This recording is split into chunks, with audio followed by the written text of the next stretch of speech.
Sir, UP के जो 6 सांसद शिंदे शिवसेना के अंदर गए हैं, उसके ऊपर राज ठाकरे ने कहा है कि वो डायरेक्ट जो है बीजेपी में न जाते हुए शिंदे सेना में गए हैं। तो किस तरीके की राजनीति चल रही है, केंद्र में कैसी राजनीति हो रही है? अमित शाह 2029 की इसके ऊपर तैयारी कर रहे हैं। अगर बीजेपी उनका विरोध करती है तो शायद दूसरे लोग उनके साथ, यानी आप खड़े नहीं होते, वरना ये नेता भी सीधे बीजेपी में शामिल हो सकते थे। देखिए, ये बात कहने की है, जिस पार्टी में वो काम करते तो वो सांसद 6 सांसद वो उठाते शिवसेना प्रमुख को मानने वाले थे, और वही पार्टी वही निशान लेके हम आगे चल रहे हैं।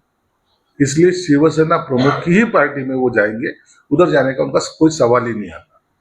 रही बात 2029 में क्या होगा, मोदी के खिलाफ अमित शाह रहेंगे या अमित शाह के खिलाफ मोदी रहेंगे, वो कुछ भी करे उसका इस मामले से कोई संबंध भी नहीं।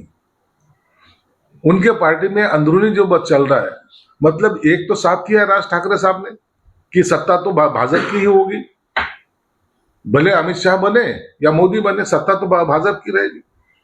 लेकिन उनके अंदरूनी झगड़े की वजह से आपको क्या मिल रहा है? आप जो भविष्यवाणी कर रहे हो उसके वजह से आप क्या पाना चाहते हो?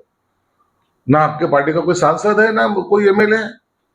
तो उसको बढ़ावा देने की बजाय दूसरे के घरों में झांक के देखना, ये मुझे लगता है ये ठीक भी नहीं। शरद पवार की जो कांग्रेस पार्टी राष्ट्रवादी है, वो कांग्रेस पार्टी में विलय होने की तैयारी चल रही है, इस प्रकार की चर्चा चल रही है। शरद पवार पार्टी के जो प्रवक्ता है, नेता है और एमपी है अमोल कोल्हे, उन्होंने जो स्टेटमेंट दिया है वो मायने रखता है। अगर महायुति से उनको अगर कोई ऑफर जाती है तो वो विलीन होने के लिए तैयार है, ऐसा ही उनको शायद कहना होगा। और ये उनके पार्टी की अंदरूनी जो बातें हैं उसकी वजह से ये निर्णय उनको लेना पड़ रहा है। पार्टी के बहुत सारे सांसद है या आमदार है, वो अब पार्टी में रहना भी नहीं चाहते या तो पार्टी के सत्ते में जाना चाहते हैं। और दूसरी तरफ रोहित पवार कहते हैं कि ऐसा कुछ नहीं है।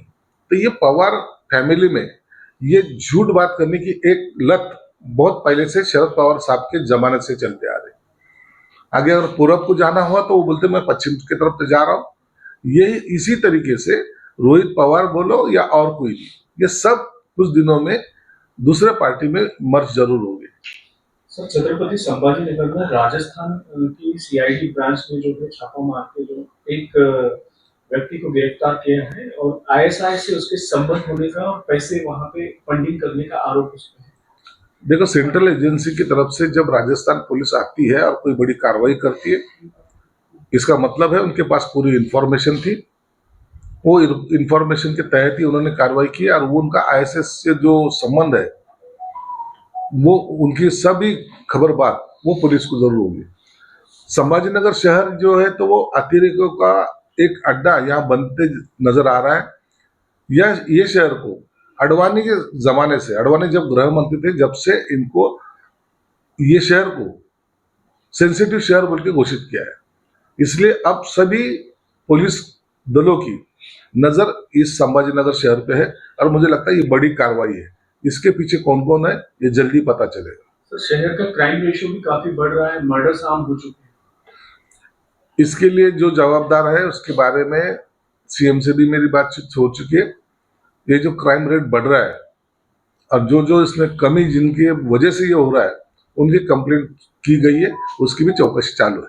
पश्चिम बंगाल के नेता महुआ मोइत्रा के ऑफिस पे बीजेपी के कार्यकर्ताओं की ओर से अंडे फेंके गए, उसका वीडियो उन्होंने लोकसभा स्पीकर को भेजा। देखिए, राजनीति में बात करना, एक में के सवाल जवाब करना ये ठीक है, लेकिन ऐसे हमला वगैरह करना ये बात उचित नहीं है, और शायद लोकसभा स्पीकर इसके बारे में निश्चित कार्रवाई करेंगे। छत्रपति संभाजीनगर में हाल ही में जो है कल एफडीए की ओर से कड़क कार्रवाई की गई, जिसके अंदर जो है खाने में मिलावट और इंसानों की, नागरिकों की खाने में जिस तरीके से मिलावट हो रही है वैसे प्रोड्यूस किया गया है, उन्हें पकड़ा गया है। देखिए, एफडीए की जो कार्रवाई हो रही है तुकाराम मुंडे आने के बाद पूरे देश भर में नहीं कहते वो, लेकिन महाराष्ट्र में सब तरफ अभी सब डिपार्टमेंट एक्टिव हो चुका है। लेकिन एक बात जरूर है, यही वो अधिकारी थे जो घूस लेते थे, लोगों से पैसे ऐंठते थे और बिंदास काम करने के लिए लगाते थे। ये बहुत पहले से मिलावट का धंधा, गोरख धंधा जो है वो चलते आ रहा है। अभी एक अधिकारी ने उनके ऊपर लगाम लगाने की वजह से ये सब रेड गिर रही है और एक अच्छा काम तुकाराम मुंडे कर रहे हैं। मुझे लगता है उन्होंने ये होटल के ऊपर कार्रवाई करते करते अपने अधिकारी भी इसमें कौन से है उनके ऊपर भी कड़ी कार्रवाई करनी चाहिए। सध्या खूप चर्चेत आहे ते काय तुमच्या आमदाराबद्दल बोलले ते तुम्हाला माहितीच आहे. आता यावर हक्कभंग येऊ शकतो आणि राज ठाकरे यांनी स्वतः उद्धव ठाकरे यांना सोडले, त्यांनी विसरू नये अशी भूमिका आता भाजपने घेतलेली आहे. पण ओव्हरऑल ते बोलले तुमच्या आमदारांवर आहे, काय तुमची भूमिका आहे सगळ्यावर आमदार खासदारांवर? बघा, राज ठाकरे साहेबांनी काल जे काही वक्तव्य केलं, मला वाटतं कशाच्या आधारावर केलं काही कळायला मार्ग नाही. म्हणजे तुमच्या पक्षात असेल तर तो वाघ, इतर पक्षात जर गेला तो ती वेश्या, अशा पद्धतीचं वक्तव्य करणं हे अत्यंत चुकीचं. म्हणजे तुमच्याकडे होते त्या टायमाला सांभाळलं का नाही, हा बेसिक प्रश्न आहे. आणि इतरांकडे गेलं तर गिराईक त्यांना जास्त असतात, ते विकायला निघालेत म्हणून गिराईक त्यांना मिळतात. अशा पद्धतीचं लोकप्रतिनिधीसाठी कधीही स्टेटमेंट करणं हे मला वाटतं गैर आहे. पक्षांतर्गत मतभेद नाहीत का? तुम्हाला बोलायचा अधिकार नाही का? तुमचं सर्व निपूटपणे सहनच केलं पाहिजे असं काही ठरलेलं आहे का? अग्रीमेंट आहेत का? मग तुम्ही जेव्हा पक्षाचा नेता, ज्याला आपण प्रमुख म्हणतो, तो जर लक्ष देत नसेल आणि त्या आमदाराची किंवा त्या पदाधिकाऱ्याची जर गोची होत असेल तर त्यांनी काय केलं पाहिजे असं तुमची भावना आहे.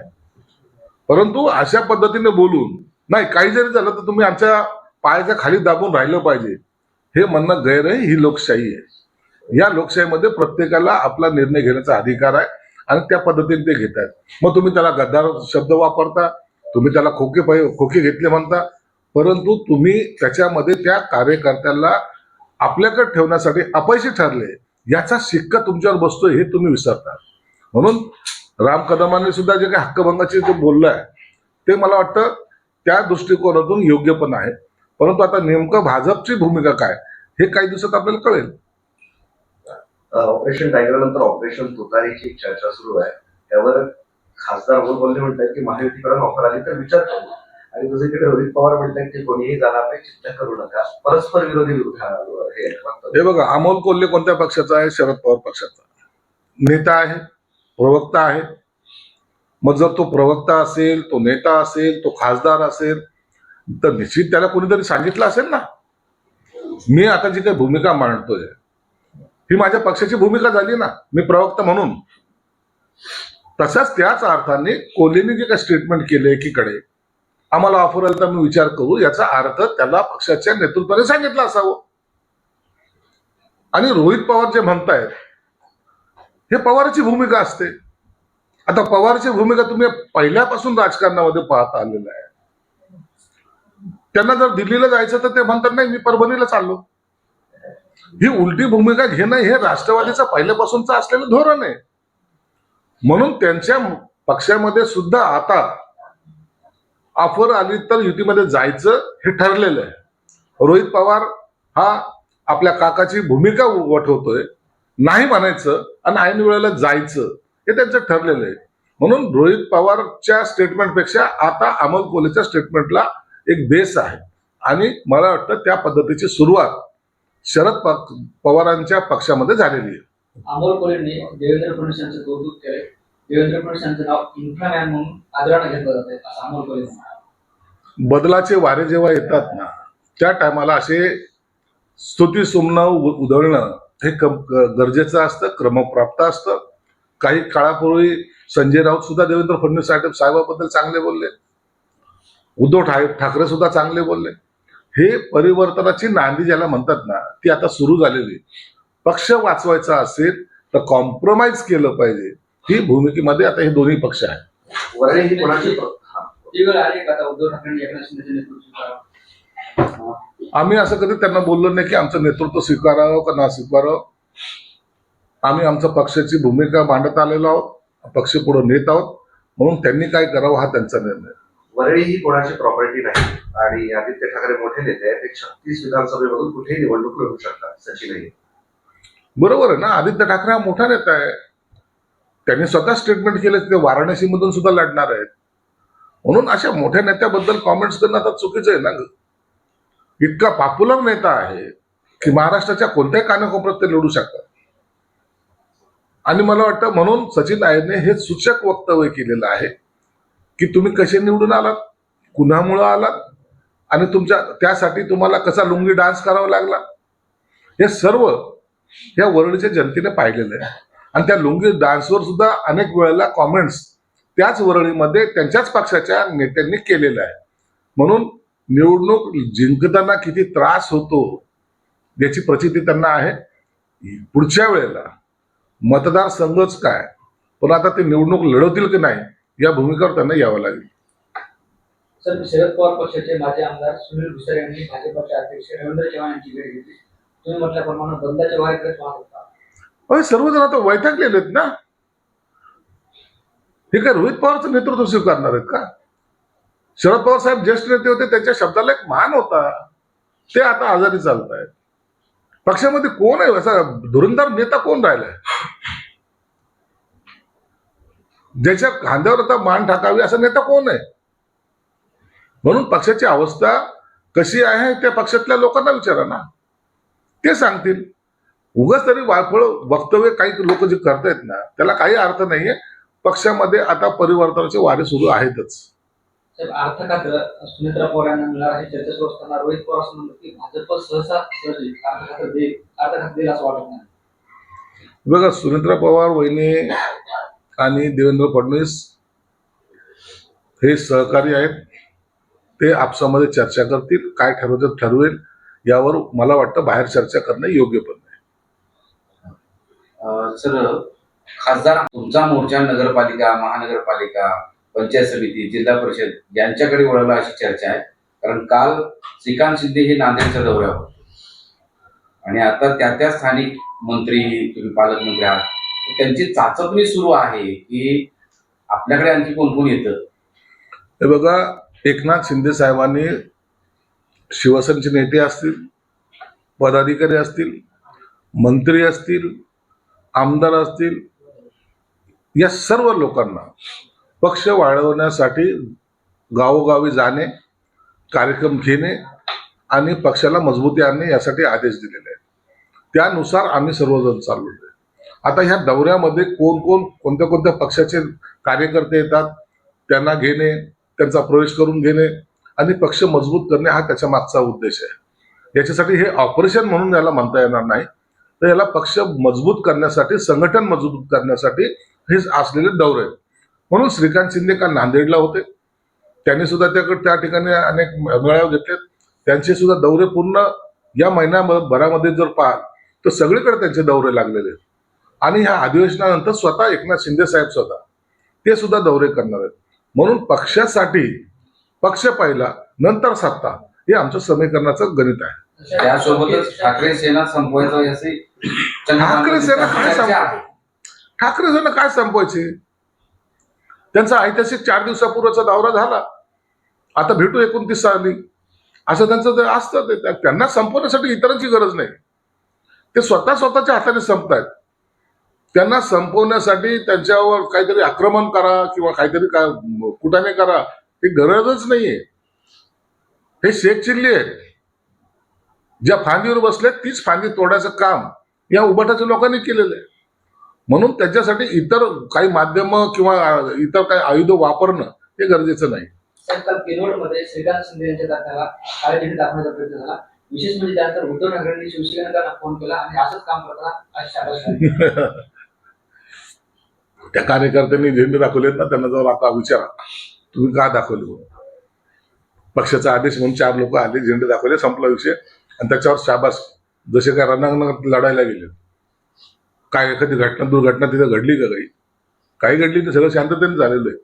आता पक्षाच्या नेतृत्वाला काहीतरी दाखवायचं म्हणून केलेलं कार्यक्रम आहे. आणि त्याचा भूषण या उबाटा नेत्यांना जर होत असेल तर देव जाणं. हे असेच प्रकार जर चालत राहिले, महाराष्ट्रामध्ये त्यांनी स्वतः दौरे करून ज्या ज्या खासदारांच्या मतदारसंघात गेले होते त्या ठिकाणी काय उजेड पाडलाय, काय त्यांनी मिळवलं काय, या पूर्ण दौऱ्यामध्ये त्यांच्याकडं काय असं झालं की ज्याच्यामुळे सगळं जनमानस त्यांच्या बाजूने आलं. अहो, यांना मंगल कार्यालयात मेळावा घ्यावा लागला, याच्यापेक्षा दुर्दैव काय? राऊत सर असं म्हणाले की भविष्यात मोदी आणि शहा एकमेकांनाच फोडतील. महायुती म्हणजे रामद्रोही आणि धर्मद्रोहाचा अड्डा आहे. राज ठाकरेंचं जे म्हणणं आहे ते योग्य तसं नाही. अहो, मोदी आणि अमित शहा मध्ये भांडण झाले, तुम्हाला त्याचा फायदा काय? दुसऱ्याच्या घराला आग लागली, त्याच्यामुळे तुमचं घर साबूत झालं का, राहिलं का? स्वतःचं घर जळतंय, त्याच्याकडे न पाहता मोदी शहामध्ये भांडणं कसे होतील? मग मोदी पंतप्रधान होईल का मग अमित शहा होईल? हे असेच रिकामे वक्तव्य करून स्वतःच्या पक्षाचा ऱ्हास करणारे हे लोक जोपर्यंत पक्षात आहे तोपर्यंत यांच्या पक्षाला भवितव्य नाही, एवढं मात्र खरं आहे. इथली पाणी पुरवठा योजना म्हणजे मुख्यमंत्र्यांनी सुद्धा हातात घेतली होती. आता त्या पाणी पुरवठा प्रकरणामध्ये काही अधिकाऱ्यांवर कारवाई केली, हलगर्जीपणा, गैरहजरपणा या सगळ्या गोष्टी. संभाजीनगरची पाणीपुरवठा योजना ही अत्यंत महत्वाकांक्षी योजना आहे. यामध्ये मुख्यमंत्री असतील, हायकोर्टाचे जस्टिस असतील, विभागीय आयुक्त असतील, आम्ही लोकप्रतिनिधी असू, सर्वांचा याकडे अत्यंत बारकाईने लक्ष होतं. आणि हे सर्व करत असताना सर्वसामान्य माणसाला ज्या ज्या कमिटमेंट आम्ही केल्या त्या वेळेवर पूर्ण न झाल्यामुळं लोकांमध्ये सुद्धा राग त्याचा आहेच. आणि म्हणून याला जे काही कोणी दोषी असतील, ज्यांच्यामुळे ही योजनेला विलंब लागत चाललेला होता, त्यांच्यावर सर्वांवर कारवाई करणे हे गरजेचं होतं. आणि मला वाटतं आयुक्तांनी त्या बाबतीतला निर्णय घेतलेला आहे. नाही, पण आता ते असं म्हणतायत की ह्याला सगळे हलगर्जीपणा कॉन्ट्रॅक्टर जबाबदार आहे, आम्ही नाही. त्यामुळे जर असं असेल तर आम्हाला सगळ्यांना मुक्त करा या कामात. एक पत्रच दिलं त्यांनी निवडतं सर, मनीषा फलाटे सर सगळ्यांनी सह्या केल्या त्यावर. सर्वात मोठी चूक ती जी एमजीपीची अधिकारी आहे तिची आहे. आता त्याच्यामध्ये आणखीन काय काय घडलं, हे जे आव्हान आहेत ना पत्र देण्याचं, यांच्या चौकशा करण्याचं मी स्वतः पत्र मुख्यमंत्र्यांनी दिलेलं आहे. मी गुलाबराव पाटलांना, मंत्री महोदयांना पत्र दिलेलं आहे. यांची चौकशी जरूर होणार आहे, तसं पत्र मी स्वतः दिलेलं आहे. आणि मुख्यमंत्र्यांनी त्याच्यावर एंडोर्समेंट सुद्धा केली, चौकशी करायचे आदेश दिलेले आहेत. काय काय गडबड झाल्यात ना हे सुद्धा काही दिवसांतर बाहेर येईल. तुम्ही हा आव आणू नका की आम्ही काहीतरी चांगलं काम करत होतो आणि आमच्यावर अन्याय होतोय. तुम्ही काय काय घोटाळे केलेत ना ते सुद्धा काही दिवसात बाहेर येईल. खासदार केल्यामुळे काही जण रडारड करत आहेत. फुटलेल्या खासदारांच्या मतदारसंघात रडारड सुरू आहे असे टीका श्रीकांत शिंदेने उद्धव ठाकरे होते. जे फुटलेले खासदार आहेत, ज्यांनी यांचा पक्ष सोडला, जे आमच्याकडे आले, त्या ठिकाणी जाऊन उद्धव ठाकरेंनी सभा घेणे आणि शिवसैनिकाला थांबा म्हणणे, हे हलदुबलता फक्त उबाटाचे नेते उद्धव ठाकरेंनी दाखवलेली. आणि त्याच्यामुळं जे संभ्रमात होते शिवसैनिक, आता ते सुद्धा शिंदे साहेबांकडे यायला सुरुवात झालेली आहे. आणि आता दर अधिवेशनानंतर दर आठवड्याला त्या मतदारसंघामध्ये जाऊन पक्षप्रवेशाचे मेळावे घेण्याचं एकनाथ शिंदे साहेबांनी ठरवलेलं आहे. आणि ते मेळावे सुद्धा आता आम्ही घेणार आहोत. संभाजीनगरचं टेरर कनेक्शन पुन्हा उघड झालंय. कारवाई राजस्थान पोलिसांनी केली. थेट पाकिस्तानच्या ISI सोबत कनेक्टेड असलेला किंवा आर्थिक रस्ता पुरवणारा एक आरोपी संभाजीनगरमधनं जेल बंद झालाय. तुम्ही सातत्याने आरोप करत असतात की हे सगळं चालतंय. काय आहे हे सगळं? संभाजीनगर मध्ये जी पोलिसांनी कारवाई केली, राजस्थान पोलिसांनी मला वाटतं ती कारवाई केली. या ठिकाणी ISIS बरोबर जे कनेक्शन्स इथलच्या लोकांचे, हे अनेक वर्षापासूनचे असलेले कनेक्शन आहे. आडवाणी जेव्हा गृहमंत्री होते त्या टायमाला हा जिल्हा सेन्सिटिव्ह जिल्हा म्हणून घोषित केला होता. ATSने या ठिकाणी 2 अतिरेकाला मारलं होतं. भद्रा मारुतीला सुद्धा एक अतिरेक पळून गेला होता. म्हणून अतिरेकाचा अड्डा हा संभाजीनगर होत चाललाय की काय अशी शंका आहे. म्हणून काल पोलिसांनी जी काही कारवाई केली ती अत्यंत गांभीर्याने त्याला घेण्याची गरज आहे. डायरेक्ट कनेक्शन्स असणे, काही लोकांचे पाकिस्तानशी कनेक्शन्स आहेत, काही लोकांचे काश्मीरमधले जे काही अतिरेकी त्यांच्याशी कनेक्शन ठेवलेले आहेत. आणि या माध्यमातून फक्त अतिरेकी कारवाईच नाही तर ड्रग्सचे व्यवसाय त्याच माध्यमातून या शहरामध्ये चाललेले आहेत. म्हणून पोलिसांनी सुद्धा आता डोळ्यात तेल घालून याच्याकडे पाहिलं पाहिजे. सरकारने सुद्धा, आम्ही आता मी मुख्यमंत्र्याला भेटून याबाबत सर्च ऑपरेशन या ठिकाणी झालं पाहिजे. या सर्चिंग मध्ये हे लोक बाहेर निश्चित आपल्याला भेटतील असा माझा विश्वास आहे. मागच्या महिन्यामध्ये संभाजीनगरमध्ये पाकिस्तानचे प्रोडक्ट सापडले. आता पाकिस्तानचा इथे सापडतो. आहेच ना, सेन्सिटिव्ह जिल्हा यासाठीच म्हणलेलं आहे की या ठिकाणी संभाजीनगरचं कनेक्शन हे आहेच. मी मागे बोललो की निदाखान प्रकरण छोटं नाहीये, हे सगळं ह्या कारवाईचा एक भाग आहे. आणि म्हणून यासाठी थोडं गांभीर्याने प्रकरणाकडे घ्यावं लागेल. कोणी कोणत्या राजकीय पक्षाचा आहे म्हणून त्याचा द्वेष करणं हा त्याच्या मागची भावना नाहीच आहे. म्हणून या कारवाईला जर आता आणखी जर वाढल्या या कारवाया, तर तुम्ही पाहत असाल गेल्या महिन्यात 2 महिन्यामध्ये या संभाजीनगरमध्ये अनेक खून होत चाललेले आहेत. अनेक लोक ड्रग्सच्या आहारीच होत गेलेले आहेत आणि त्याचा परिणाम या शहरावर होणार आहे. म्हणून आता याच्याकडे आम्ही गांभीर्याने पाहतोय.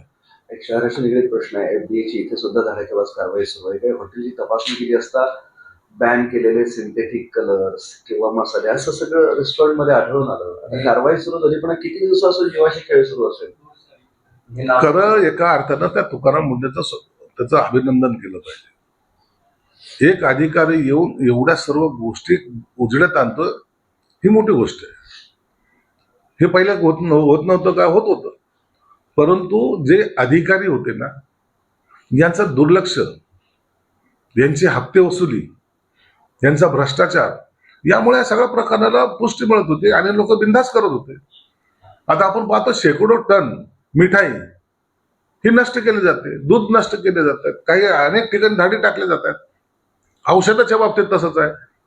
आता व्यापाराच्या मनामध्ये हे 2 नंबरचे जे व्यापारी आहेत त्यांच्या मनामध्ये आता धास्ती बसलेली आणि म्हणून हे कारवाईचं सगळ्यांनी समर्थन केलं पाहिजे. हे समर्थन केल्यामुळं कदाचित अधिकाऱ्यांचं मनोबल वाढेल आणि जे अधिकारी भ्रष्ट होते त्यांच्यावर सुद्धा आता तुकाराम मुंडेंनी कारवाई केली पाहिजे. सर